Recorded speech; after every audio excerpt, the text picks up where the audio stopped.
this program to a T from back in 2018 that the Trump-Russia collusion story was made up by Trump's opponents, including the Hillary Clinton campaign and the Democrats. The FBI pursued their investigation despite having no evidence. Here is then Intelligence Committee Chairman Devin Nunes with me in September of 2018 and Texas Congressman John Ratcliffe in October of 2018 with me. Watch.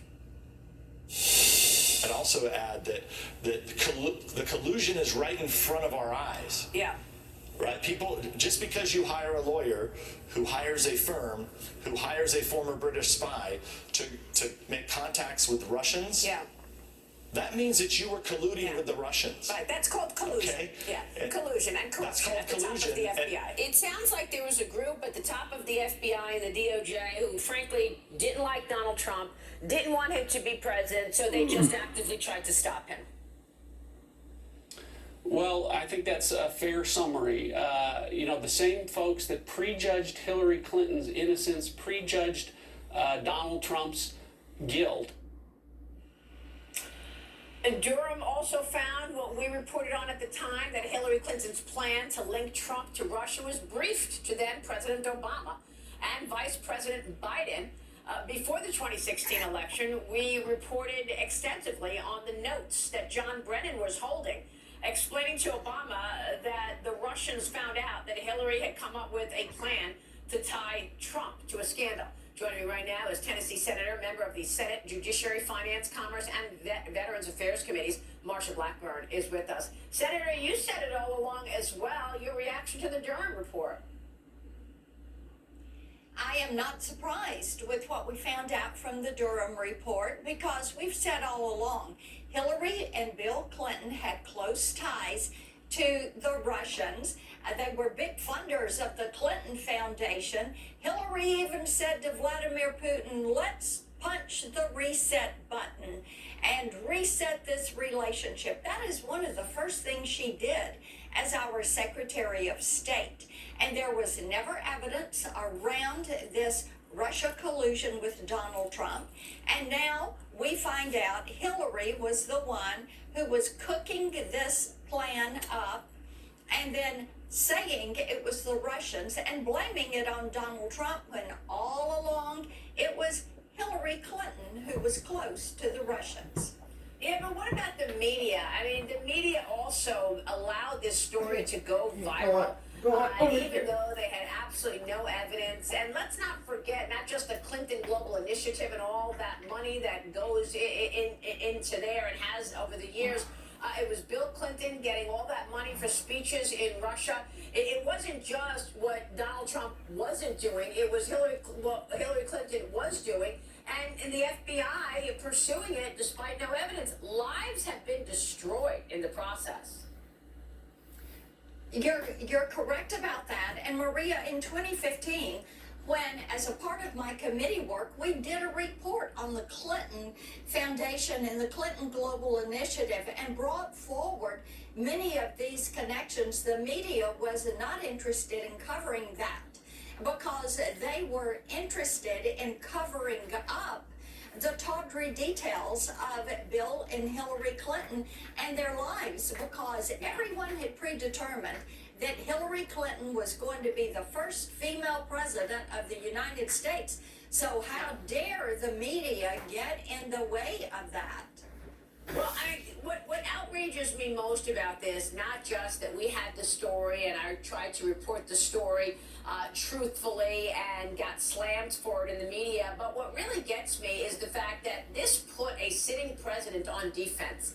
And all the while, another story that I was pursuing at the time was Communist China, because Devin Nunes had done a real deep dive into the threat that is Communist China. So I was reporting on that as well. So you had a sitting president, Donald Trump, instead of being focused on China and stopping China, which, by the way, he had Xi Jinping at Mar-a-Lago and basically dropped a bomb in his lap that said, we're just right now sending strikes to Syria.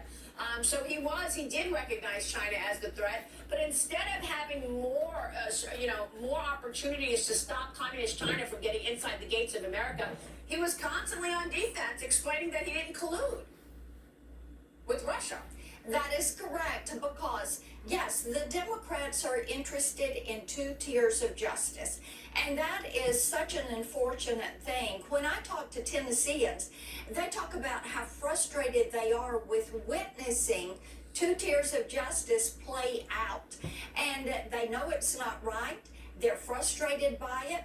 They know that whether it's the DOJ or the IRS or Veterans Affairs or any of these agencies, the liberals are treated one way and conservatives are treated another way. And Maria, they're tired of it. And they're tired of the media continuing to push these false narratives simply because it is going to enable the left to move forward on what they want as an outcome. And it is being done at the expense of the people. That is why it is time for we, the people, to be the people and push back on this. DOJ is not going to do anything about this. Merrick Garland is spineless. He is weak. He's not going to take this up. He's not going to call the FBI to account.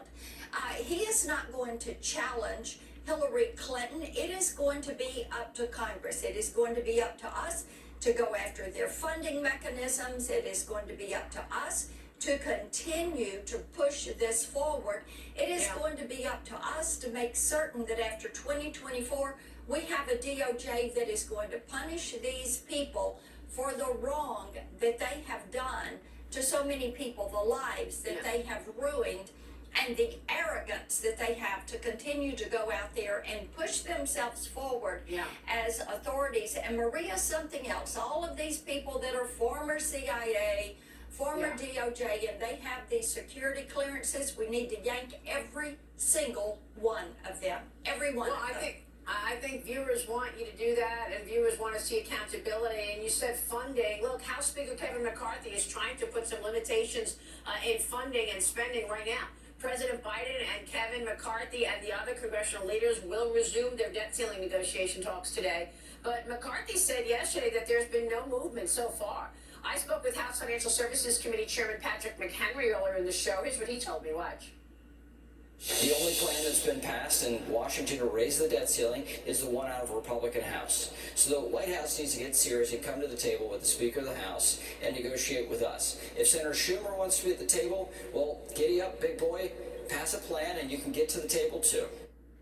Yeah, what's Senator Schumer thinking? He's been calling the House bill the wrong name, saying that the Republicans want America to default, Senator. And, you know, the House Republicans are the one that have passed the bill, and Senate Republicans stand with the House Republicans. I look forward to putting that House-passed bill on the floor of the Senate. We can use Rule 14, which is the same-day rule, get it to the floor and call the vote on this, and then let's see where all of these Democrats stand. And I am for the House bill. Do you think he's going to bring it to the floor? Got to get Schumer. I think we can. I think we should push to get it to the floor under Rule 14 and force the issue and call the vote on the House bill. And then we'll see if Joe Biden wants to veto that. Let's see if we can pass it out of the Senate. Let's see if Democrats will stand with us. Okay, we'll be watching that. Senator, thanks very much. We appreciate your time and your leadership. Marsha Blackburn, thank you so much. Quick break, and then coming up, cracking down on crime. The University of Florida developing new technology to help combat retail theft. Fox Business's Ashley Webster is in Gainesville, Florida this morning with more on that. Ashley.